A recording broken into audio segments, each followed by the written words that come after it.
Hello दोस्तों, मैं हूं महावीर जैन और आज जिस स्टॉक की हम बात करने वाले हैं उस स्टॉक का नाम है डिवीज लेबोरेटरी लिमिटेड। तो किसी भी स्टॉक में इन्वेस्टमेंट करने से पहले उसमें बाई करना चाहिए या सेल करना चाहिए, ये जानने के लिए सबसे पहले हमें 4 से 5 बातें इसके अंदर चेक कर लेनी चाहिए। तो सबसे पहले हम उसमें चेक करेंगे कि पिछले 10 साल का आरओसी 25% से ज़्यादा होना चाहिए।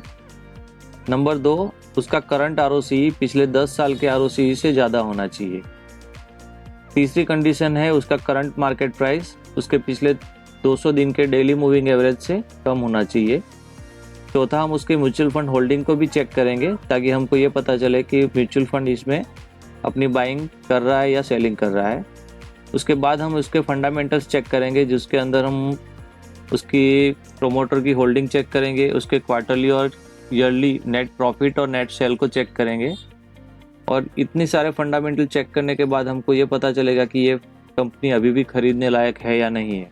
लास्ट में हम चेक करेंगे उसका टेक्निकल चार्ट, जिससे हमें ये पता चलेगा कि अभी क्या ये राइट टाइम है इस स्टॉक को खरीदने का या बेचने का। तो एक एक करके ये सारी बातें हम चेक करेंगे।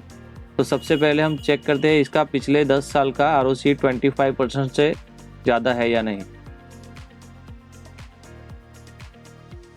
तो देखिए, हम यहाँ स्क्रीनर की वेबसाइट पे आ चुके हैं और यहाँ पर हमने डिवीज लेबोरेटरी को चेक किया है और ओपन करके दिखा है।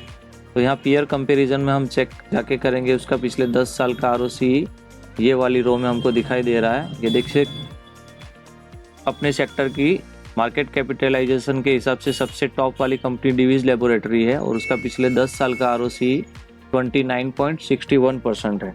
यानी हमारी पहली कंडीशन जो है कि 25% से ज़्यादा पिछले 10 साल का आरओसी होना चाहिए, तो ये हमको यहाँ पर बाई का सिग्नल दे रही है।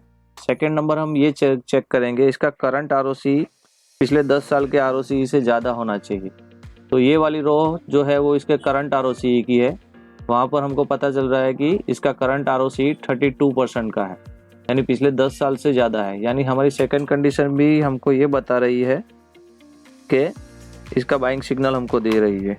थर्ड, हम इसका चेक करेंगे करंट मार्केट प्राइस उसके पिछले 200 दिन के डेली मूविंग एवरेज से कम होनी चाहिए।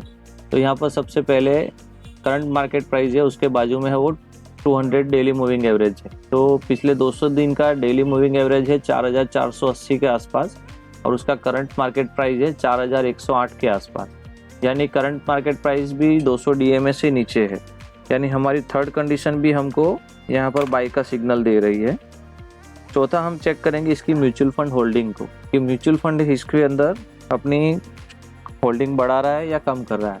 तो ये जानने के लिए हम जाएंगे rupeewest.com के ऊपर और rupeewest.com पर जाकर जब हम ये वाली वेबसाइट यहाँ पर खोलेंगे तो कुछ इस टाइप का इंटरफेस हमको देखने को मिलेगा। यहाँ पर मैंने डिवीज लेबोरेटरी लिखकर यहाँ पर सर्च किया है। तो यहाँ पर ये देखिए, ये डेटा मुझे देखने को मिल रहा है। ये पिछले 4 महीने का म्यूचुअल फंड का होल्डिंग का डेटा है और यहाँ पर जो दिखा रहा है कि हेल्थ केयर का सेक्टर है ये, और टोटल 252 म्यूचुअल फंड है जिसने इसके अंदर अपनी होल्डिंग बना के रखी हुई है। तो पिछले 4 महीने में सबसे पहले देखें तो सितंबर 2021 में 3 crore 32 lakh shares mutual fund के पास थे। अक्टूबर 2021 में ये होल्डिंग कम करके 3 करोड़ 27 लाख की गई। ये देखिए, यहाँ पर रेड सिग्नल आ गया है, यानी हमको पता चल जाता है कि इस महीने के अंदर म्यूचुअल फंड ने अपनी स्टॉक की होल्डिंग थोड़ी यहाँ पर कम की है। फिर नवंबर 2021 में देखें तो ये होल्डिंग वापस बढ़ाकर 3 करोड़ 27 लाख कर दी गई है। और फिलहाल करंट में देखें तो दिसंबर 2021 3 करोड़ 50 लाख की होल्डिंग म्यूचुअल फंड ने यहाँ पर कर दी है। यानी क्वार्टरली अगर हम देखने जाए तो सितंबर 2021 में 3 crore 32 lakh shares total mutual fund के पास थे, वो बढ़ाकर दिसंबर 2021 में 3 करोड़ 50 लाख शेयर्स। यानी म्यूचुअल फंड भी इसके अंदर अपना माल धीरे धीरे उठा रहा है। अब इसी चीज़ को हम और ज़्यादा डिटेल में देखें कि कौन से 252 म्यूचुअल फंड है, तो ये नीचे पूरे 252 म्यूचुअल फंड की लिस्ट हमको देखने को मिलेगी, जहाँ से हमको डिटेल में भी जाके हम देख सकते हैं कि कौन से म्यूचुअल फंड ने इसके अंदर अपना स्टॉक का होल्डिंग बेचा है और किसने इसके अंदर खरीदा है। तो ये देखिए, एक्सिस लॉन्ग टर्म इक्विटी ने इसके अंदर अपना होल्डिंग कम किया है, यहाँ पर हमको रेड सिग्नल दिखा रहा है। और परचेज में देखें तो यहाँ देखिए एक्सिस की दूसरी स्कीम है जिसने इसके अंदर अपनी होल्डिंग बढ़ाई हुई है। ये देखिए नवंबर में इसकी होल्डिंग 25,25,000 शेयर्स थी, वो बढ़ाकर 27,25,000 कर दी है। सेकेंड नंबर में देखें तो SBI फोकस इक्विटी फंड ने भी इसके अंदर अपनी होल्डिंग बढ़ाई है। और यहाँ पर देखें तो SBI ETF निफ्टी 50 वाली स्कीम ने भी इसके अंदर अपनी होल्डिंग बढ़ाई है। ऐसे एक एक करते आप इसकी सारी होल्डिंग भी चेक करना चाहे तो कर सकते हैं। तो ओवरऑल हमको ये मालूम चल रहा है कि म्यूचुअल फंड भी इसके अंदर अपनी होल्डिंग धीरे धीरे बढ़ाया जा रहा है, यानी म्यूचुअल फंड भी हमको यहाँ पर बाई का सिग्नल दे रहा है। अब आगे इसके और फंडामेंटल चेक करने के लिए हम वापस स्क्रीनर पे जाएंगे और फंडामेंटल में हम इसका चेक करेंगे इसकी प्रोमोटर की होल्डिंग। तो ये देखिए मार्च 2019 में 52% प्रोमोटर की होल्डिंग थी और फिलहाल दिसंबर 2021 में भी 51.95%, यानी लगभग एक जैसी म्यूचुअल फंड की होल्डिंग, प्रोमोटर की होल्डिंग इसके अंदर है। FII की होल्डिंग अगर देखें तो मार्च 2019 में 21% होल्डिंग FII की थी, जहां पर दिसंबर 2021 में ये 19.30%, यानी कि FII ने 2% के आसपास इसके अंदर अपना माल बेचा है। वहीं पर DII देखे तो DII के पास मार्च 2019 में 14% होल्डिंग थी, उसने बढ़ाकर अपनी होल्डिंग 17.73% कर दी है, यानी जो भी माल FII बेच रहा है उसको शायद DII ने भी खरीदा। और पब्लिक के पास देखें तो मार्च 2019 में 12.56% होल्डिंग थी, वो दिसंबर 2021 में 11%, यानी जनरल पब्लिक के पास से होल्डिंग धीरे धीरे कम हुई है, यानी जनरल पब्लिक के पास से धीरे धीरे शेयर्स प्रोमोटर के पास, FII और DII के पास जा रहा है, यानी पब्लिक के पास ऐसे देखने जाए तो बहुत ही कम होल्डिंग है। पब्लिक के उसमें हम डिटेल में भी देखें तो उसके सारी की सारी जनरल पब्लिक के पास ही है। अब उसका दूसरा चीज़ हम देखेंगे तो उसका है वो क्वार्टरली सेल्स और क्वार्टरली प्रॉफिट। तो क्वार्टरली सेल्स अगर हम देखें तो पिछले 12 क्वार्टर में दिसंबर 2018 से लेकर 1360 करोड़, 1267 करोड़, 1163 करोड़, 1446 करोड़, 1396 करोड़ और यहाँ पर देखें तो 1750 करोड़, 1788 करोड़। जून 2021 में देखें तो 1961 करोड़ और सितंबर 2021 में देखेंगे तो 1988 करोड़, यानी हाईएस्ट एवर सेल्स ये वाले क्वार्टर में हमको दिख रहा है। पिछले 12 क्वार्टर में सबसे हाईएस्ट सेल सितंबर 2021 में है। इसी तरह इसका क्वार्टरली नेट प्रॉफिट देखें तो ये देखिए दिसंबर 2018 में 390 करोड़ के आसपास, उसके बाद 292, 272, 357, 359 और यहाँ पर ये देखें तो पिछले 3 से 4 क्वार्टर में 520 करोड़, 471 करोड़, 502 करोड़। लेकिन ये जो लास्ट वाला क्वार्टर है उसके अंदर 606 करोड़ का नेट प्रॉफिट है, यानी पिछले 12 क्वार्टर में सबसे ज़्यादा नेट प्रॉफिट लास्ट क्वार्टर में हुआ है। यानी क्वार्टरली भी ये हमको देखने जाए तो ये सबसे बढ़िया कंपनी इन्वेस्टमेंट के हिसाब से लग रही है। अब इसी चीज़ को हम ईयरली भी चेक कर लेते हैं, क्या ईयरली भी ये चीज़ ठीक ठाक है कि नहीं है।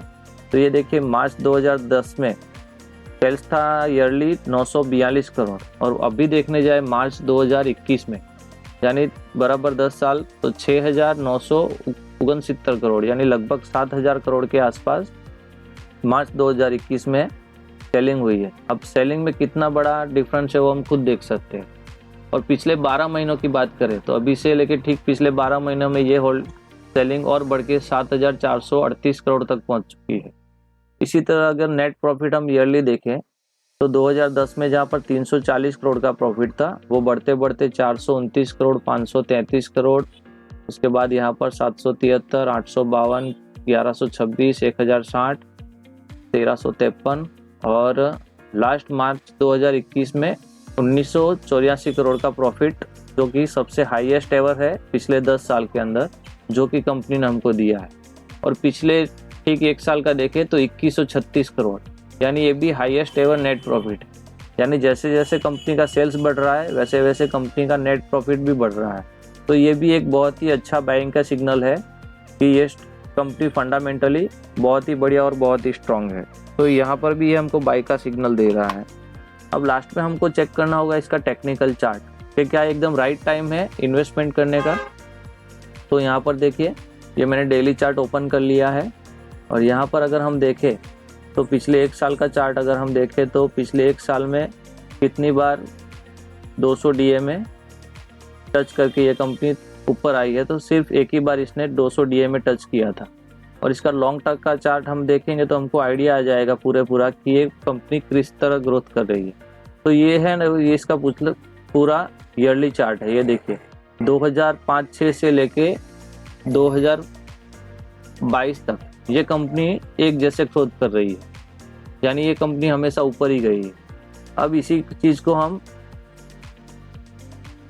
डेली कैंडलस्टिक में अगर देखेंगे तो हमको इसमें एंट्री और एग्जिट का प्लान समझ में आ जाएगा।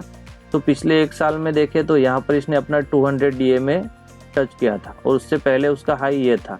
अगर हम इस चीज़ को यहाँ पर खरीदते तो कितने दिन में हमको कितना प्रॉफिट मिलता वो देखने के लिए हम गेन बॉक्स को लेंगे और यहाँ से लेके यहाँ तक, यहाँ पर इसने अपना ऑल टाइम हाई को वापस टच किया था। ये देखिए ये ऑल टाइम हाई यहाँ पर था और हम यहाँ पर गए और हमने 200 डीए में के पास इसको यहाँ पर परचेज किया होता जब भी ये 200 डीए में से नीचे होता।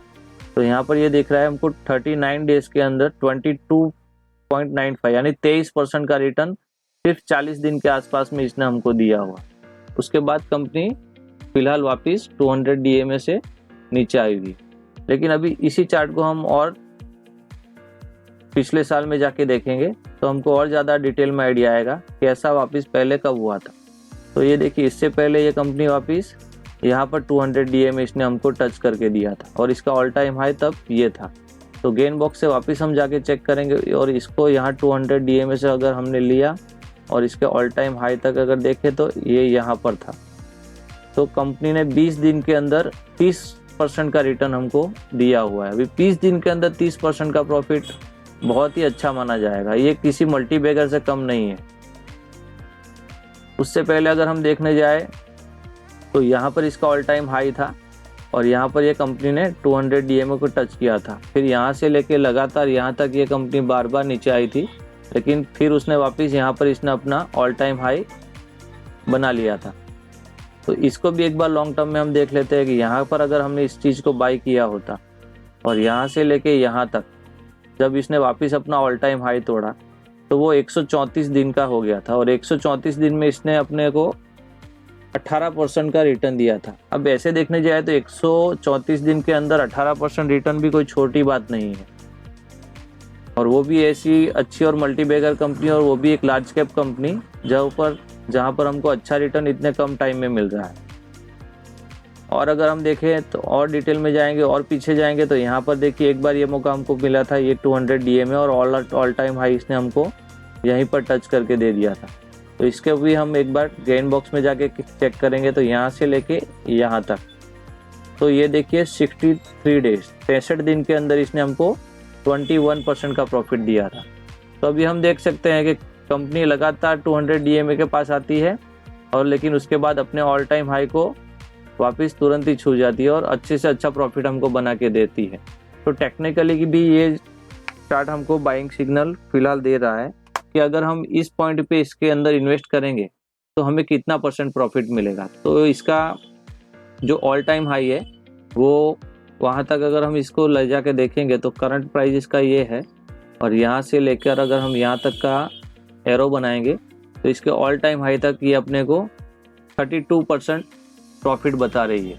अगर ये 32% ऑल टाइम आने में अगर उसको यहाँ से 1 साल भी लग जाए और 1 साल में भी अगर हमको यहाँ पर 32% वापस मिल जाए तो 1 साल के अंदर 32% प्रॉफिट बहुत ही अच्छा माना जाता है।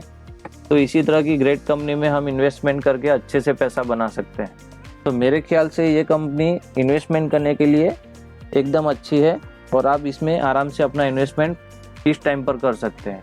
लेकिन एक चीज़ बता दूँ कि ये किसी भी तरह की बाई या सेल की रिकमेंडेशन नहीं है। ये वीडियो मैंने सिर्फ एजुकेशनल पर्पस के हिसाब से बनाया। तो किसी भी तरह का इन्वेस्टमेंट करने से पहले या फाइनेंशियल डिसीजन लेने से पहले अपने फाइनेंशियल एडवाइज़र की सलाह ज़रूर ले ले या अपना खुद का रिसर्च ज़रूर कर ले। अगर आपको वीडियो पसंद आया हो तो प्लीज़ लाइक कीजिएगा, शेयर कीजिएगा और सब्सक्राइब करना मत भूलिएगा। Thank you so much.